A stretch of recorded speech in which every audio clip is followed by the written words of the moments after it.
तो हाहाकार के बाद फिर जय जयकार होगी। कैसे ये सृष्टि का चक्र फिरता है? विनाश जरूर होना है। बाहर की दुनिया का विनाश नहीं देखो।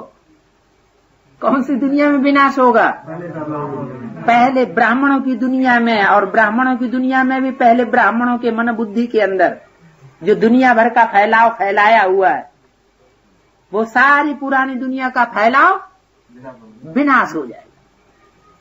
अभी तो सोचते हैं ये तो याद आ जाते हैं, कितनी कोशिश करते हैं याद ना आए, फिर भी याद आ जाते हैं। दुनिया मरती ही नहीं।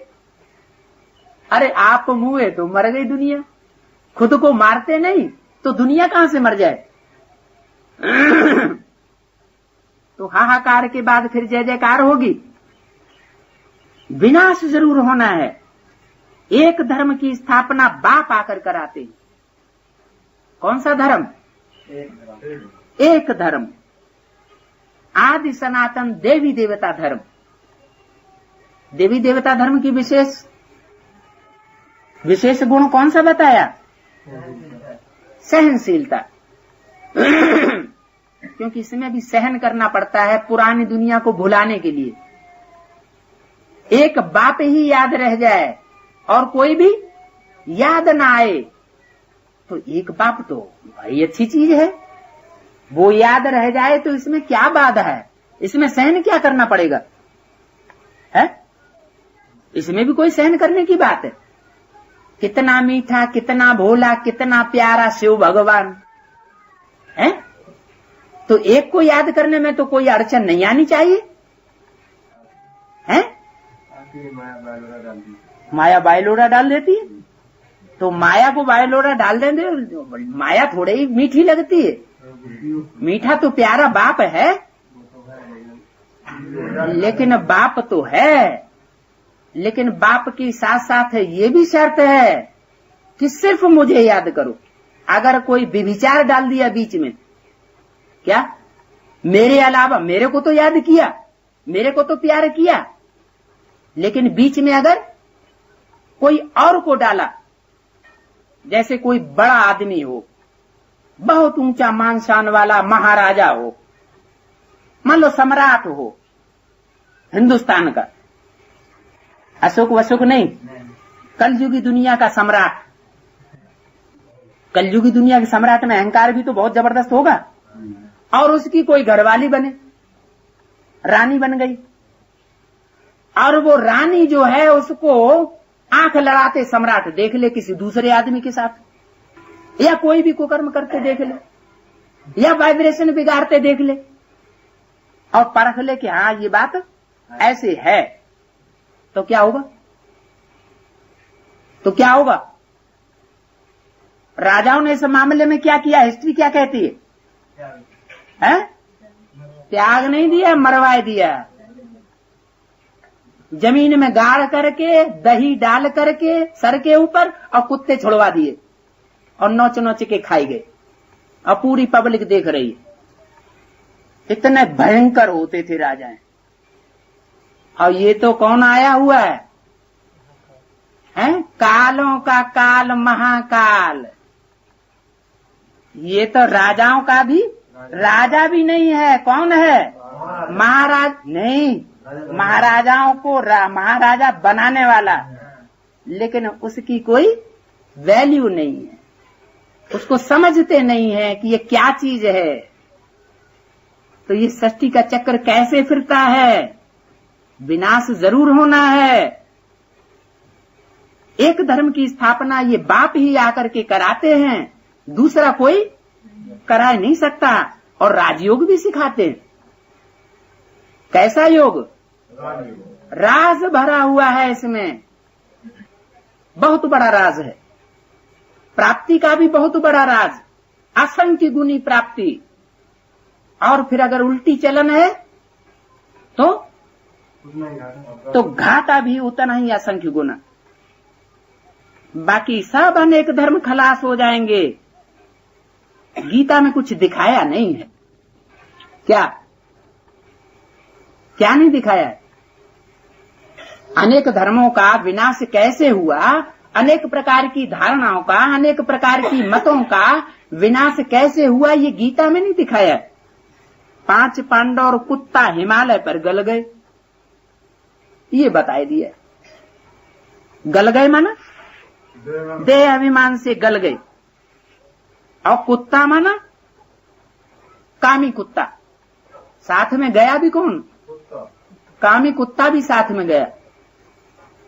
शास्त्रों में भी दिखाई दिया है कि शंकर जी ने कामदेव को भस्म कर दिया, फिर रति की प्रार्थना पर, कामदेव की पत्नी की प्रार्थना पर उसको जीवित भी कर दिया, और कह दिया कि ये अनंग होकर के रहेगा, यानी अंग के बिना होकर के रहेगा।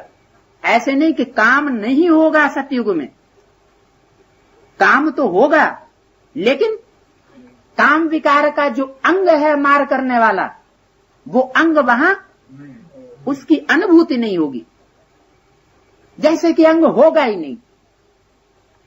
कोई है नाम अनंग। तो कहने का मतलब क्या हुआ कि ऐसे नहीं कि सतयुग में वो काम विकार होता ही नहीं, या वो काम विकार को धारण करने वाले वो मनुष्य होते ही नहीं। होते तो हैं, लेकिन वो अपनी कामी कुत्ते की वृत्ति को छोड़ करके, अपने काम क्रोध लोभ मोह अहंकार को गला करके, देह अभिमान को गला करके फिर रहते, यानी वो वासनाएं उनकी मर्ज हो जाती। 5 पांडव बचे और 1 कुत्ता बचा। क्रोध लोभ मोह अहंकार नहीं बताया, कौन दिखाया? कामी कुत्ता बचा। और गल भी कहां मरे? हिमालय पहाड़ पर। हिम माने बर्फ, आलय माना घर, माना जो बर्फ का घर है। कैसे घर में जाकर के गल मरे? बर्फ के घर में। बर्फ का घर कौन सा होता है? हाँ, जहां शीतलता ही शीतलता रहे। जैसे बर्फ होती है कोल्ड स्टोरेज या फ्रीज, तो उसमें कोई चीज रख दो तो कोई असर बिगड़ती नहीं है, कोई असर नहीं पड़ता बाहरी वातावरण का। चीज जीव की त्यों रखी रहेगी। तो परमात्मा बाप का भी स्थान, निवास स्थान कहां दिखाई दिया?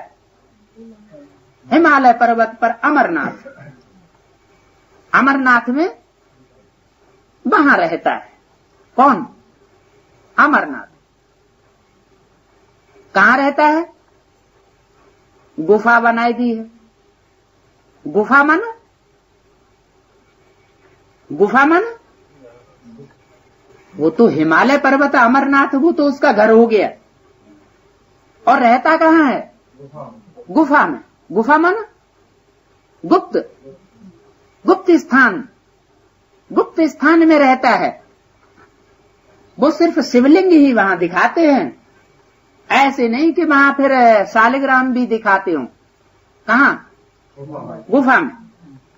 अंधकार ही अंधकार, और उसमें वो शिवलिंग, लेकिन है काहे का? बर्फ का शिवलिंग। अरे लिंग भी कहीं बर्फ का होता है क्या? है? लिंग में तो गर्मी होती है, बर्फ का कहां से आ गया?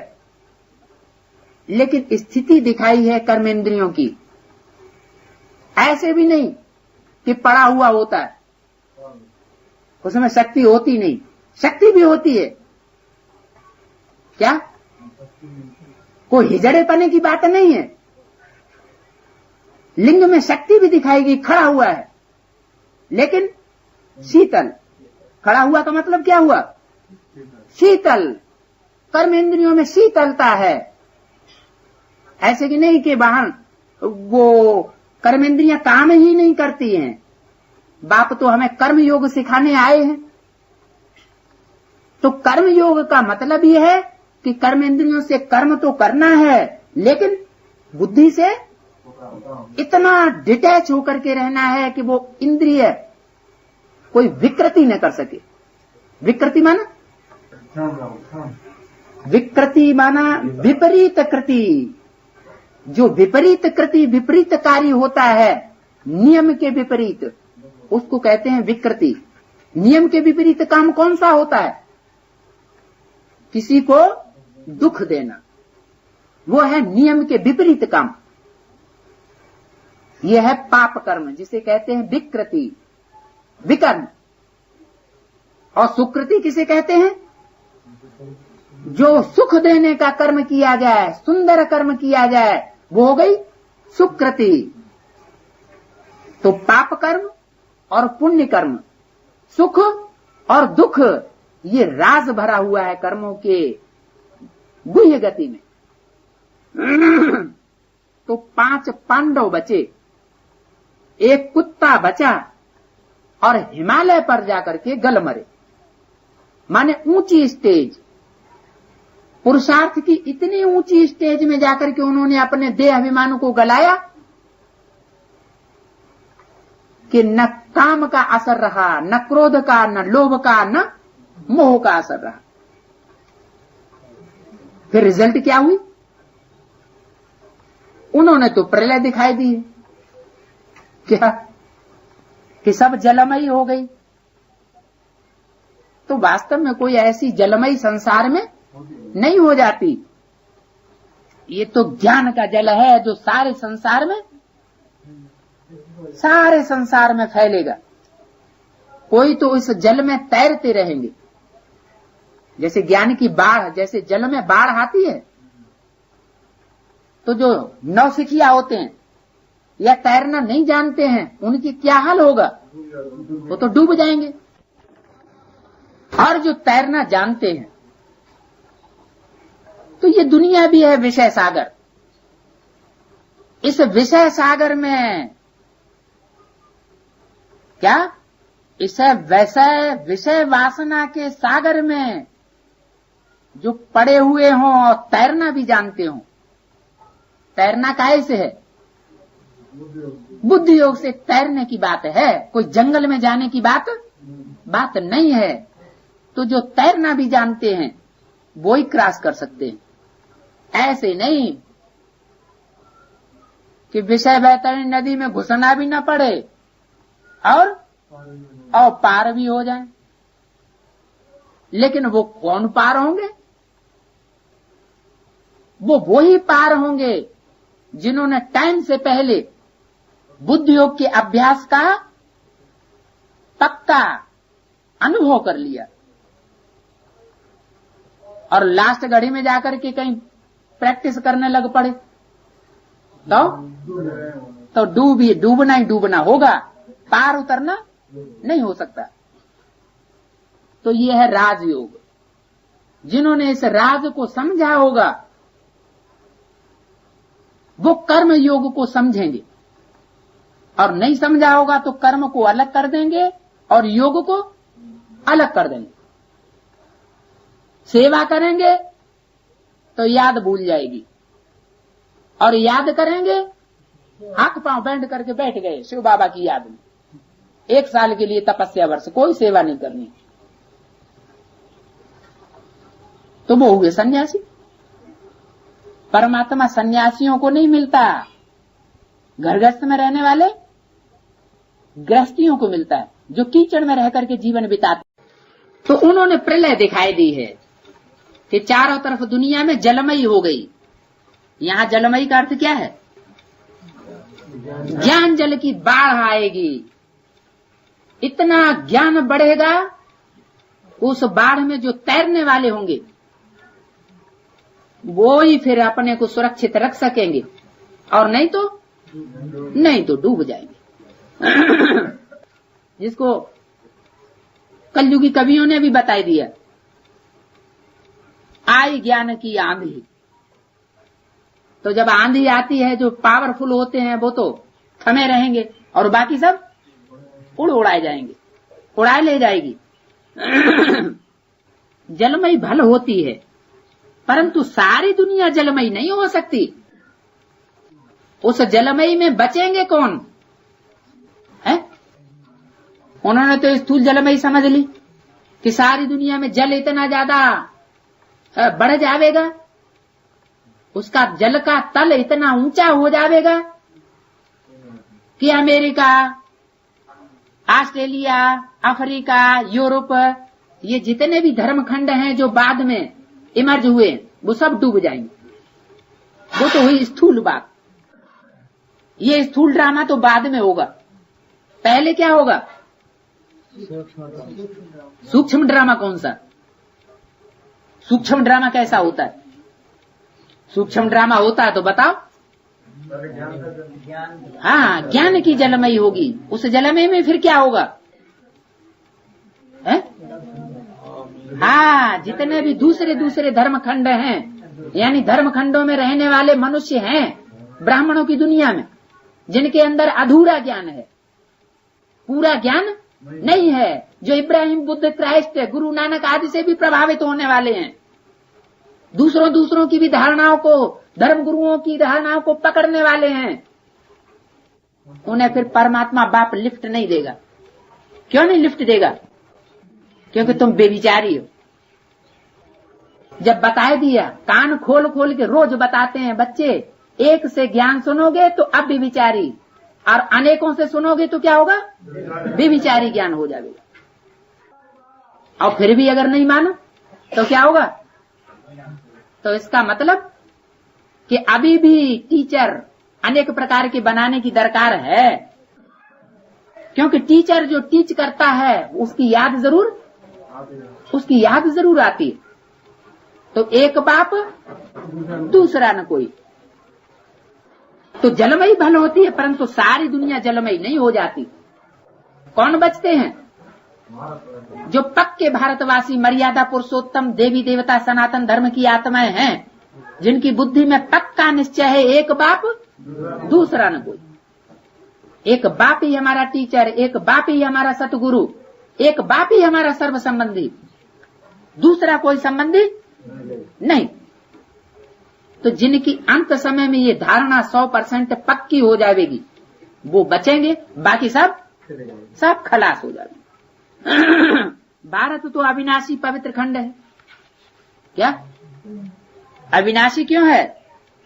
पवित्र खंड क्यों है? विनाश क्यों नहीं होता? इसकी अपवित्रता समाप्त क्यों नहीं होती? क्या खासियत है इसमें? अविनाशी चीज वही होगी जैसे दूध है। दूध अगर प्योर होगा, दोहने वाले ने सफाई से दुआ हो, उसमें दूसरे मिट्टी के कण या पानी या गंदा पानी मिक्स न हो जाए, कोई भी प्रकार की उसमें मिक्सचरिटी न हो, तो वो दूध ज्यादा समय तक स्थायी रह सकता है। और अगर उसमें कुछ मिक्स हो गया तो फट जाएगा, खराब हो जाएगा, बदबू देने लगेगा। तो ऐसे ही भारत अविनाशी खंड है। किस आधार पर? अविनाशी आधार क्या? अविनाशी होने का प्योरिटी। भारत में कन्याओं माताओं रूपी धरणी की जितनी पवित्रता का ध्यान रखा जाता है, उतना किसी दूसरे देश में ध्यान नहीं रखते। और जब ये ध्यान नहीं रखेंगे तो क्या होगा? तो बेविचार जरूर बनेगा। बौद्धियों ने क्या किया? बौद्ध धर्मखंड इतनी तेजी से फैला, और फिर बौद्ध स्तूपों में, बुद्ध विहारों में स्त्री पुरुषों को इकट्ठा रखना शुरू कर दिया। भोले भाले बौद्ध बेचारे, उनकी बुद्धि में ये नहीं आया कि स्त्रियों को साथ रखना शुरू कर देंगे तो क्या होगा। तो रिजल्ट क्या हुआ? बेविचार फैल गया। तो बेविचार फैलने से, स्त्री में दोष आने से, फिर अनेक प्रकार के दोष पैदा हो जाते, सृष्टि नरक बनने लग पड़ती है, क्योंकि स्त्री जाति वैश्या हो जाती। तो ये वैश्याओं की दुनिया फिर वैश्यालय कही जाती है। भारत में ये शिफ्ट है। क्या? किस बात की विशेषता है?